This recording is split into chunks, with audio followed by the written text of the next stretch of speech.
हरियाणा के सरकारी मेडिकल कॉलेजों से जुड़ी इस वक्त की एक बेहद अहम और संवेदनशील खबर आई है। राज्य के 2020-21 बैच के एमबीबीएस छात्रों ने हाल ही में नोटिफाइड राज्य सेवा प्रोत्साहन बॉन्ड पॉलिसी पर गंभीर सवाल खड़े कर दिए हैं।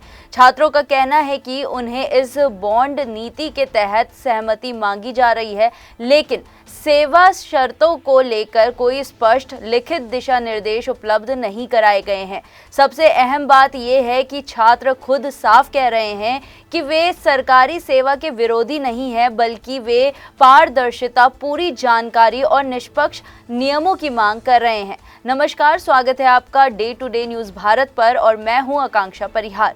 हरियाणा के सरकारी मेडिकल कॉलेजों के 2020-21 बैच के एमबीबीएस छात्रों ने हाल ही में नोटिफाइड राज्य सेवा प्रोत्साहन बोर्ड पॉलिसी पर गंभीर चिंता जताई है। उनका आरोप है कि प्रमुख सेवा शर्तों पर स्पष्ट लिखित दिशा निर्देशों के अभाव के बावजूद उनसे इस नीति के तहत सहमति मांगी जा रही है। बता दें, वर्तमान में इंटर्नशिप कर रहे ये छात्र जल्द ही ग्रेजुएट होने वाले हैं और महत्वपूर्ण बात ये है कि उन्होंने ये स्पष्ट कर दिया है कि वे सरकारी सेवा के विरोधी नहीं हैं, बल्कि बाइंडिंग कॉन्सेंट देने से पहले फुल डिस्क्लोजर, ट्रांसपेरेंसी और रिटन गाइडलाइंस की मांग कर रहे हैं, ताकि नीति को निष्पक्ष और प्रभावी तरीके से लागू किया जा सके। हरियाणा में डॉक्टरों की नियुक्तियों के स्वरूप को लेकर स्पष्टता का अभाव है, जिसमें उनका डेजिग्नेशन, कैटेगरी, पोस्ट कॉन्ट्रैक्चुअल होंगे या permanent, place of posting, man hour, holiday rules और क्या नियमित सरकारी डॉक्टरों पर लागू होने वाले सेवा नियम उन पर भी लागू होंगे जैसी जानकारी शामिल है। बता दें, ऐसी जानकारी के बिना नीति के तहत दिए गए विकल्पों में से सोच समझकर निर्णय लेना लगभग असंभव है। एक ट्रेनी ने ये जानकारी दी है। उन्होंने वेतन और भत्तों को लेकर अनिश्चितता पर भी प्रकाश डाला। उन्होंने कहा, हालांकि बैठकों में प्रस्तावित वेतन संरचना पर चर्चा हुई है, लेकिन अभी तक कोई आधिकारिक अधिसूचना जारी नहीं की गई है। इसके अलावा वेतन भुगतान की समय सीमा या देरी या भुगतान ना होने की स्थिति में डॉक्टरों के लिए उपलब्ध सुरक्षा उपायों के बारे में भी कोई स्पष्टता नहीं है। छात्रों ने बॉन्ड से बाहर निकलने के संबंध में भी सवाल उठाए हैं।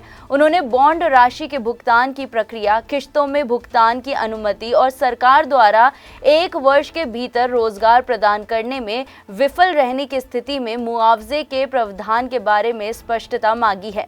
उन्होंने बताया कि ये स्पष्ट नहीं है कि ऐसी परिस्थितियों में बॉन्ड लायबिलिटी ऑटोमेटिकली ही रद्द हो जाएगी या नहीं, जिससे अनावश्यक अनिश्चितता उत्पन्न हो रही है। स्टूडेंट्स ने पीजी अध्ययन से संबंधित कई व्यावहारिक मुद्दों पर भी स्पष्टता मांगी है। एक अन्य एमबीबीएस छात्र ने कहा, पीजी की तैयारी के लिए 1 वर्ष की मोहलत का आश्वासन दिया गया था, लेकिन गैजेट नोटिफिकेशन में ये स्पष्ट नहीं किया गया है कि इस मोहलत को कैसे लागू किया जाएगा।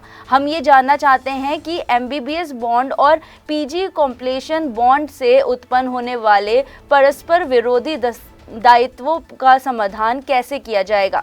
इसके अलावा ये भी स्पष्ट नहीं है कि निजी संस्थानों से प्राप्त डीएनबी पाठ्यक्रम या एमडी या एमएस डिग्री को बॉन्ड संबंधी उद्देश्यों के लिए समान माना जाएगा या नहीं। छात्रों ने ये चिंता भी व्यक्त की है कि बॉन्ड अनुपालन से संबंधित मामलों में डिग्री प्रमाण पत्र, मार्कशीट या इंटर्नशिप पूर्णता प्रमाण पत्र जैसे शैक्षणिक दस्तावेज रोके जा सकते हैं, जिससे उनकी शैक्षणिक प्रगति और रोजगार के अवसरों पर गंभीर प्रभाव पड़ सकता है। उन्होंने तर्क दिया कि सेवा शर्तों को पूरी तरह स्पष्ट किए बिना दस्तावेजों को रोकना अनुचित है।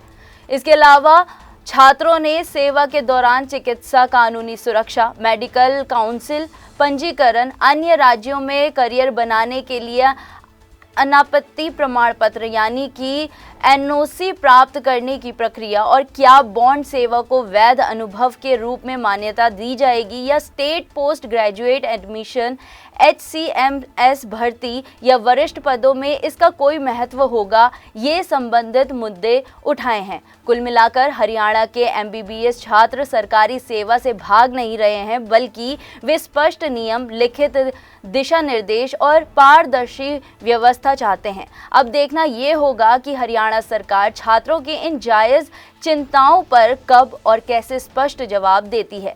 Day to day news Bharat में फिलहाल इतना ही। हम वादा करते हैं कि पूरी निष्पक्षता के साथ पत्रकारिता करेंगे और हमारा कोई भी पत्रकार फील्ड में किसी से किसी भी प्रकार का उपहार या विज्ञापन स्वीकार नहीं करता, आगे भी नहीं करेगा, ना ही किसी को ब्लैकमेल करता है। हम दबे कुचले लोगों की आवाज़ बनते आए हैं और आगे भी बनेंगे।